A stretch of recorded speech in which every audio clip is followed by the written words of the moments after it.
محل نما گھر کے وسیع و عریض لان میں سوئمنگ پول کے کنارے بیٹھا دھوپ سینکتا لمبا تڑنگا شخص سگار پی رہا تھا اور اس کے سامنے بیٹھا روسی سفارتکار اس سے مخاطب ہوا۔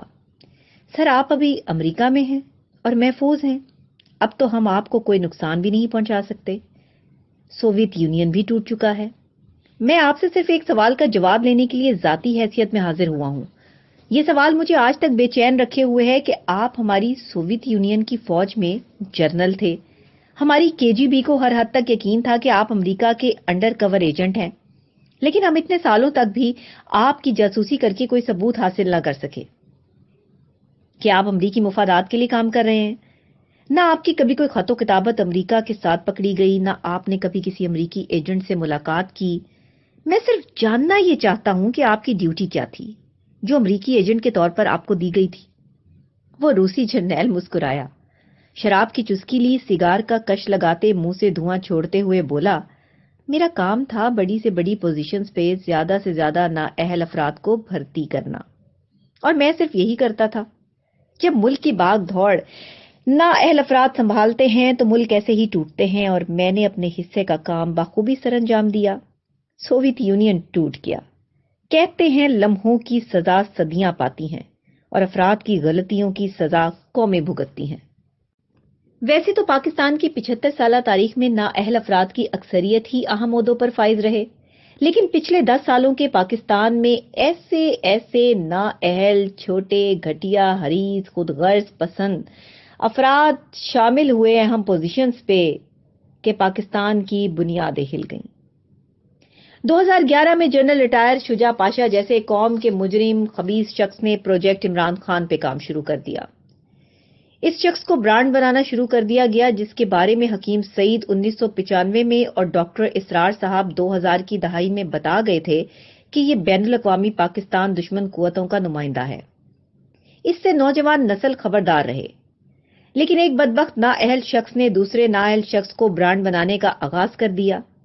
یہ بغض اور نفرت کی بنا پر اس کا ذاتی منصوبہ تھا، اور اس نے اپنے ادارے کو بھی اسی پہ راضی کر لیا، اور پھر اس پودے کی آبیاری دوسرے مکروہ ترین کردار ظہیر الاسلام نے شروع کر دی۔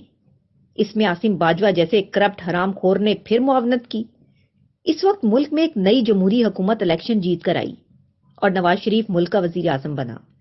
انہوں نے آتے ہی 12 سالوں سے تباہ حال امن و امان بحال کیا، مردم شماری کروائی، کراچی آپریشن کر کے الطاف حسین کو کراچی کی سیاست سے الگ کیا، ضرب عزم اور رد الفساد کے لیے سینکڑوں ارب کا بجٹ دے کر قبائلی علاقوں میں آپریشن شروع کروا کر امن بحال کروایا، بلوچستان میں شدت پسندی ختم کی، اور چین کے ساتھ مل کر سی پیک کا آغاز کیا۔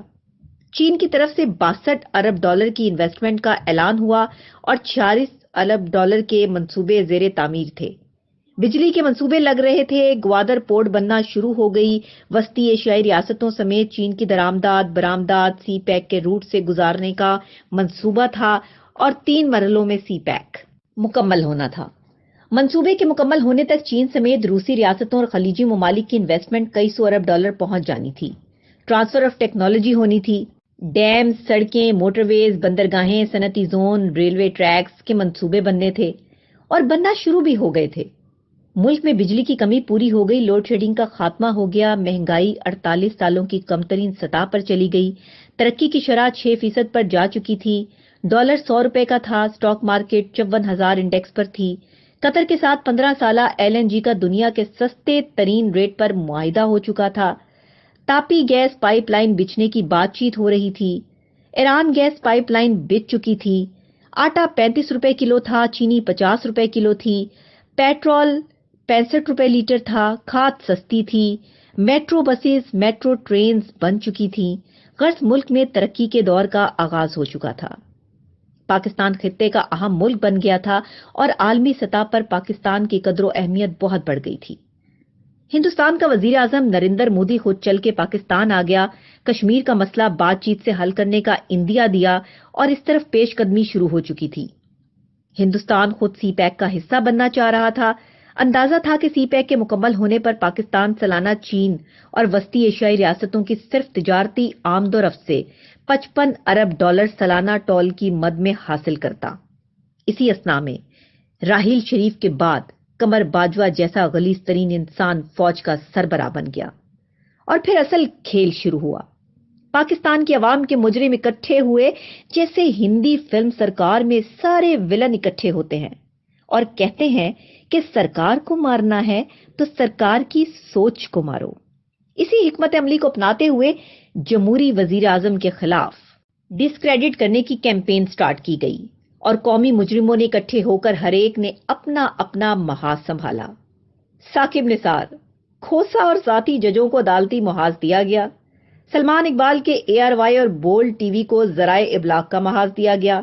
طاہر القادری کو مذہبی محاذ دیا گیا اور اس کی مد میں تحریک لبیک بھی شروع کر دی گئی۔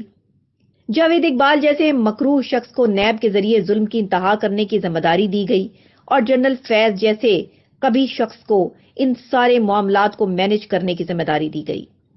اس ساری بساط کو جنرل باجوہ کنٹرول کر رہا تھا تاکہ پروجیکٹ عمران پایا تکمیل کو پہنچ سکے۔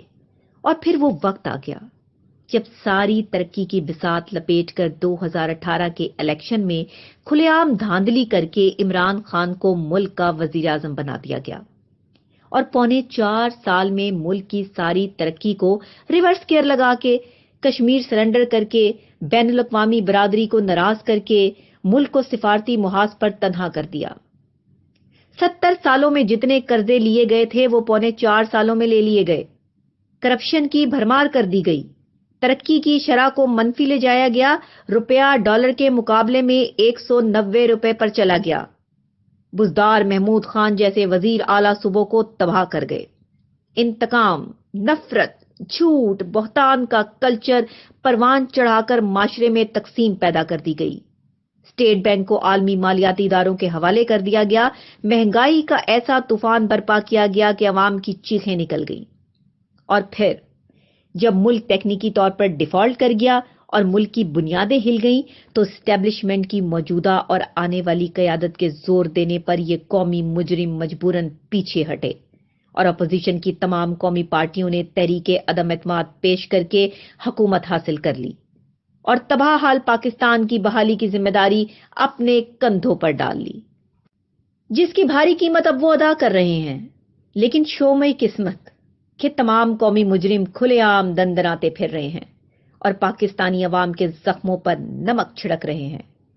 سینکڑوں ارب ڈالر کا ملکی معیشت کو نقصان، معاشرے کی تباہی اور لاکھوں جانوں کی قربانی دیے جانے والا کشمیر ہاتھ سے گنوا کے یہ قومی مجرم کسی بھی احتساب سے بچے ہوئے ہیں۔